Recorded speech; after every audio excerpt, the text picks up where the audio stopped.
Shalom saudara dan saudari yang dikasihi. Selamat datang ke Rhapsody of Reality TNI Malaysia. Pada hari ini, saya akan berkongsikan tentang artikel yang bertajuk Kerajaan Syurga, hasil nukilan Pastor Chris Oyakhilome. Terlebih dahulu, mari kita merujuk kepada ayat di Matthew bahagian 3, ayat 2 yang mengatakan, dan seraya berkata, bertaubatlah, sebab kerajaan syurga sudah dekat. Saudari semua, dalam ayat Injil di atas, Matius menggunakan istilah kerajaan syurga ketika dia berbicara tentang Injil yang disampaikan oleh Yohanes Pembaptis. Tetapi, apabila kamu membaca Injil Markus, dalam Markus bagian 1 ayat 15, dia menggunakan istilah kerajaan Allah. Ayatnya adalah seperti berikut. Dan berkata, waktunya sudah digenapi dan kerajaan Allah sudah dekat. Bertaubatlah dan percayalah kepada Injil. Setiap kali para penulis Injil seperti Matius, Markus dan Lukas menceritakan perkara yang sama atau membincangkan hal yang sama, kamu akan mendapati terdapat beberapa perbezaan. Kemungkinan besar, cerita yang disampaikan oleh Matius adalah yang paling spesifik, kerana di antara ketiga-tiga penulis itu, dialah satu-satunya yang mendengar cerita secara langsung daripada Yesus.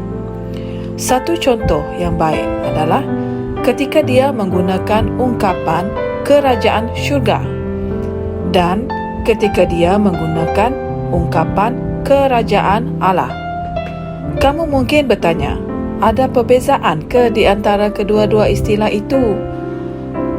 Saudara dan saudari, walaupun kedua-dua istilah itu kelihatan sama maksudnya, tetapi ungkapan bagi kedua-dua istilah itu jauh berbeza. Kerajaan syurga adalah sebahagian dari kerajaan Allah yang dibangunkan di bumi dan diketuai oleh Yesus. Dan yang sebenarnya terjemahan perkataan itu dalam bahasa Yunani adalah kerajaan dari langit, yang bermaksud kerajaan dari syurga. Kerajaan Allah merujuk pada pemerintahan Allah, kekuasaan Allah dan dunia Allah. Kerajaan Allah bersifat universal. Ia bukan hanya merujuk pada suatu wilayah. Ia boleh pergi sampai ke hatimu, dan itulah sebabnya kerajaan Allah boleh dibangunkan di dalam hatimu. Yesus mengatakan bahawa kerajaan Allah ada di dalam kamu. Kita boleh merujuk di dalam Lukas bahagian 17 ayat 21. Saudara dan saudari, kedatangan Yesus untuk mendirikan kerajaan syurga berarti dia membangunkan kekuasaannya di dalam bumi agar dia dapat memaparkan kerajaan Allah seperti duta kerajaan Allah. Kerajaan syurga adalah kedutaan kerajaan Allah. Oleh itu, Yesus membangunkan ibu pejabatnya di bumi dan tugasnya adalah untuk membawa orang ke dalam kerajaan Allah. Pada dasarnya, kerajaan syurga mempunyai kaitan dengan pekerjaan Yesus Kristus di bumi.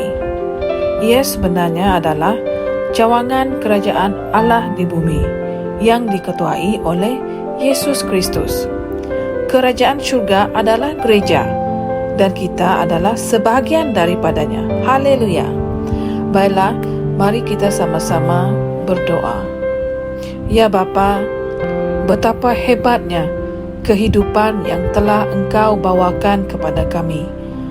Aku mengucapkan terima kasih kerana kerajaan Allah telah dibangunkan di dalam hatiku. Keindahan, kemuliaan, rahmat dan kehidupan Tuhan berfungsi dengan sepenuhnya dalam rohku yang dinyatakan di dalam dan melalui diriku.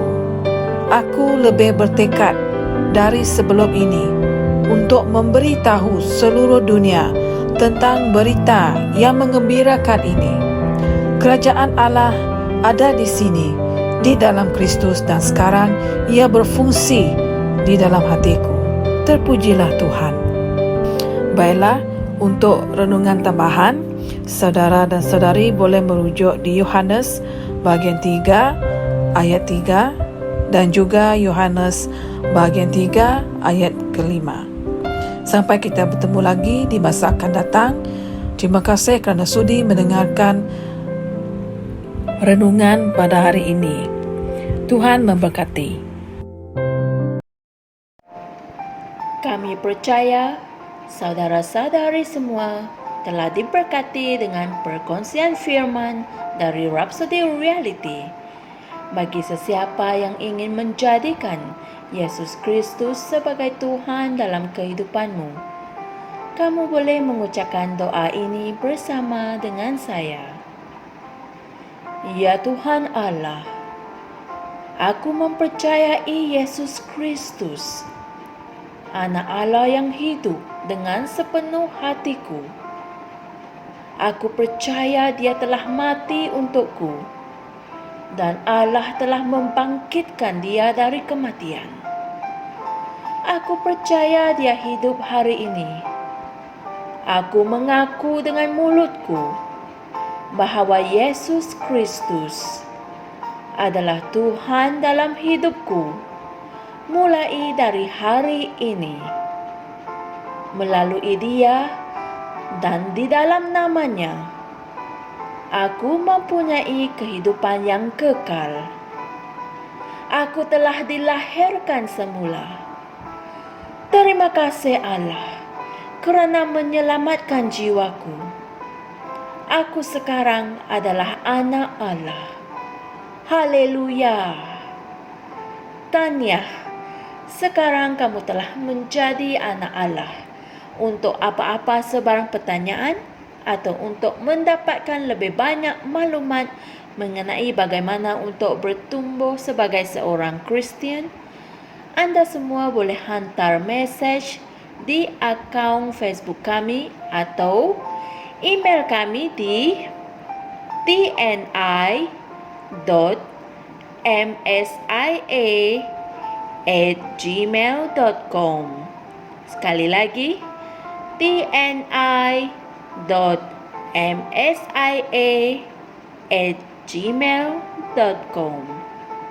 Tuhan berkati anda semua.